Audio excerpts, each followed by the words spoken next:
Hi all, ഇന്ന് നമ്മുടെ കൂടെ വന്നിരിക്കുന്നത് പ്രേമാണ്. പ്രേം JFT എക്സാംസ് ഒക്കെ പാസ്സായി ജപ്പാനിലേക്ക് പോകാനായിട്ട് റെഡി ആയിട്ടിരിക്കുകയാണ്. നമുക്ക് പുള്ളിയുടെ ഒരു എക്സ്പീരിയൻസ് ഷെയർ ചെയ്യാനായിട്ട് നമ്മുടെ അടുത്ത് പ്രേമുണ്ട്. പ്രേം, ജപ്പാൻ എന്നൊരു ലാംഗ്വേജ്, ജാപ്പനീസ് എന്നൊരു ലാംഗ്വേജ് കേൾക്കുമ്പോൾ തന്നെ ഭയങ്കര ആർക്കും പഠിച്ചിട്ടില്ലാത്ത, ഇന്ത്യയിൽ കുറേ അൺനോൺ ആയിട്ടുള്ള ഒരു ലാംഗ്വേജ് ആണ്. അതുകൊണ്ട് പ്രേമിനെ തന്നെ ഒന്ന് ജാപ്പനീസിൽ ഇൻട്രൊഡ്യൂസ് ചെയ്യാമോ? OK。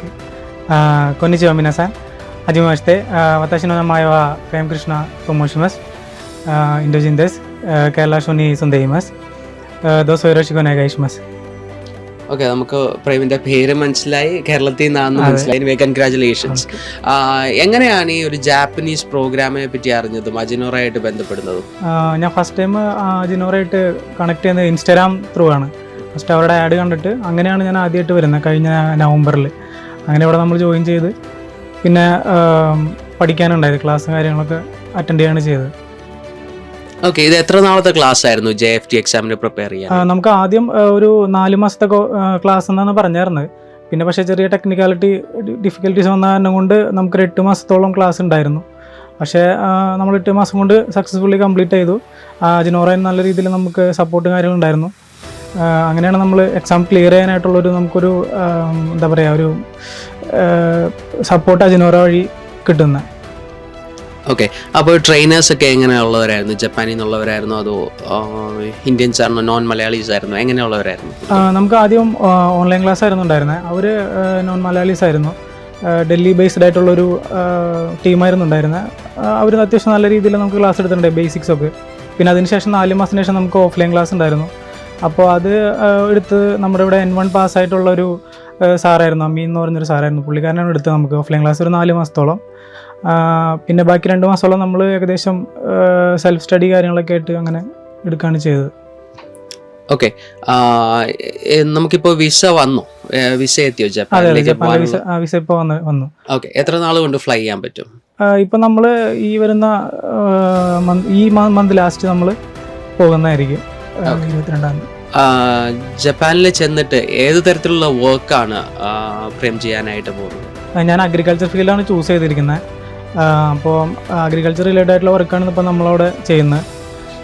അഗ്രികൾച്ചറിൻ്റെ ടെക്നിക്കൽ സൈഡ് എന്താണ്, അല്ലെങ്കിൽ അവിടെ ചെയ്യേണ്ട കാര്യങ്ങൾ, അതൊക്കെയാണ് നമ്മൾ പഠിച്ചത്. അതിൻ്റെ JFTയുടെ കോഴ്സാണ് നമ്മൾ ചെയ്തിരിക്കുന്നത്. അപ്പോൾ അത് റിലേറ്റഡ് ആയിട്ടുള്ള വർക്ക് ചെയ്യാനാണ് താല്പര്യം. അതാണ് അവർ നമ്മളോട് കൺവേ ചെയ്തിരിക്കുന്നത്. ഓക്കെ, എല്ലാവരും UK അല്ലെങ്കിൽ കാനഡ, ഒരു യൂറോപ്യൻ കൺട്രി ചൂസ് ചെയ്യുമ്പോൾ നിങ്ങളെപ്പോലുള്ള യങ്സ്റ്റേഴ്സ് ജപ്പാൻ എന്ന കൺട്രി ചൂസ് ചെയ്യാനുണ്ടായ ഒരു മോട്ടീവിനെ പറ്റി ഒന്ന് പറയാം. ജപ്പാൻ ഇപ്പോൾ നമുക്ക് കിട്ടാനുള്ള ഒരു മോട്ടീവ് എന്ന് പറഞ്ഞാൽ ഇപ്പോൾ ജപ്പാനിലുള്ള പോപ്പുലേഷൻ മെയിനായിട്ട്. കാരണം ഒരുപാട് പോപ്പുലേഷൻ റെഡ്യൂസ് ആയിട്ട് വരുന്ന ഒരു ടൈമാണ് ഇപ്പോൾ. അപ്പോൾ അവിടെ ജോലിക്ക് ആളെടുക്കുന്ന ആ ഒരു എന്താ പറയുക, ആൾക്കാരുള്ളത് ഒരു കുറവായിട്ടാണ് കാണുന്നത്.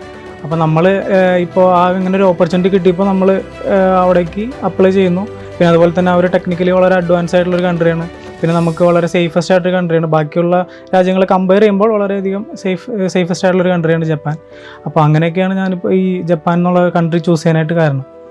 ഓക്കെ, പ്രേം പറഞ്ഞു ടെക്നിക്കലി ഭയങ്കര അഡ്വാൻസ്ഡ് ആണ്, they are good in population, ഭയങ്കര അഡ്വാൻസ്ഡ് ആയിട്ടുള്ള ഒരു കൺട്രിയാണെന്ന് പറഞ്ഞു.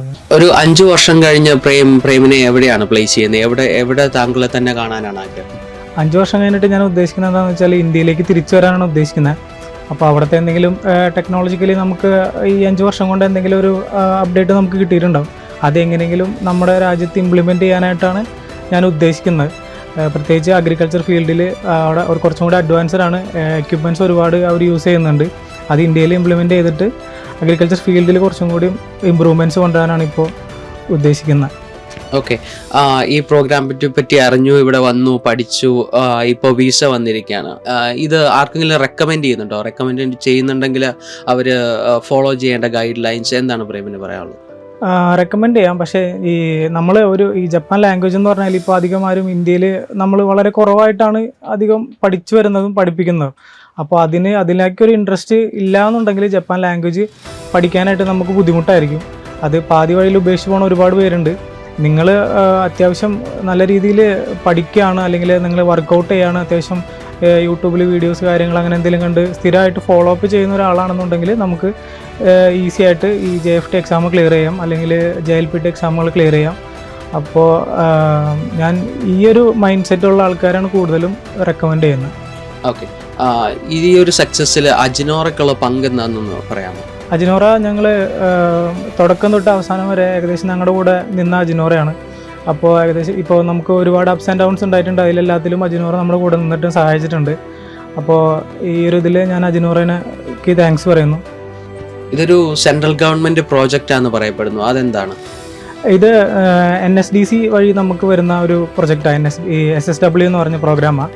അപ്പോൾ ഇത് സ്കിൽ ഡെവലപ്മെന്റ് കോർപ്പറേഷൻ, അത് ഇൻഡോ ജപ്പാൻ ഒരു പ്രോഗ്രാമാണ്. 2019 ശരിക്കും ഇത് ഇൻട്രൊഡ്യൂസ് ചെയ്തത്.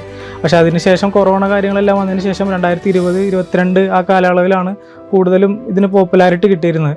അപ്പോൾ ഇപ്പോൾ അത് വീണ്ടും ട്രാക്കിലായിട്ടുണ്ട്. അപ്പോൾ നിങ്ങൾക്ക് ഒരുപാട് ജോലി ഓപ്പർച്യൂണിറ്റീസ് കാര്യങ്ങളൊക്കെ ഇതിനകത്തുനിന്ന് കിട്ടുന്നുണ്ട്. ഈ ഒരു പ്രോഗ്രാമിൻ്റെ ഒരു സക്സസ് ആയി എന്ന ഒരാളെന്ന നിലയിൽ എന്ത് റെക്കമെൻഡേഷൻ ആണ് ഈ ഒരു ഇതിലേക്ക് വരാൻ ആഗ്രഹിക്കുന്നവർക്ക് കൊടുക്കാനുള്ളത്? ഇതിപ്പോൾ നമുക്ക് NSDC വഴി ഒരുപാട് ഇതേപോലെ നമുക്ക് അൺനോൺ ആയിട്ടുള്ള ഒരുപാട് പ്രോഗ്രാംസ് ഇപ്പോൾ നമുക്ക് അജിനോറയായിട്ട് ടേക്ക് പാർട്ട് ചെയ്തിട്ട് ഒരുപാട് പ്രോഗ്രാംസ് നടക്കുന്നുണ്ട്.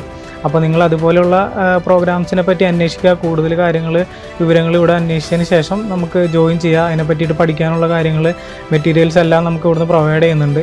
അപ്പോൾ അതിനനുസരിച്ച് പഠിക്കുക. കൂടുതൽ ഓപ്പർച്യൂണിറ്റീസ് വരുന്നതിനനുസരിച്ചിട്ട് നമുക്ക് എത്രയും പെട്ടെന്ന് തന്നെ നമുക്ക് പുറം രാജ്യങ്ങളിൽ പോയിട്ട് ജോലി എടുക്കാനും നമ്മുടെ സാമ്പത്തിക ഭദ്രത ഉറപ്പുവരുത്താനായിട്ട് സാധിക്കും. മെയിൻലി നമ്മുടെ ജപ്പാൻ പ്രോസസ്സിങ് ടൈം ഒരുപാട് കൂടുതലാണ്. അതായത് ജപ്പാൻ ഏകദേശം നമ്മൾ വിസ അപ്ലൈ ചെയ്തിട്ട് ഏകദേശം വിസയ്ക്ക് വേണ്ടിയിട്ട് നമ്മൾ കാത്തിരിക്കുന്ന ഏകദേശം 3 തൊട്ട് 4 മാസം വരെയാണ് ആ ഒരു ജപ്പാൻ പ്രോസസ്സിങ് ടൈം പറയുന്നത്. അപ്പോൾ ആ സമയങ്ങളിലൊക്കെ നമുക്ക് ഒരുപാട് ടെൻഷനും കാര്യങ്ങളെല്ലാം ഉണ്ടായിരുന്നു. അജിനോറ ടീം നമ്മുടെ കൂടെ ഒരുപാട് സപ്പോർട്ട് ഉണ്ടായിരുന്നു ആ സമയങ്ങളിൽ. അപ്പോൾ അജിനോറയുടെ എൻ്റെ ടീമിന് ഞാൻ എൻ്റെ നന്ദി പറയുന്നു. ഇന്ന് ഞാൻ ജപ്പാനിലേക്ക് ഫ്ലൈ ചെയ്യാണ്.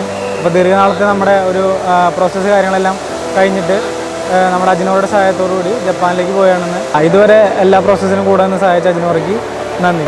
Get set fly.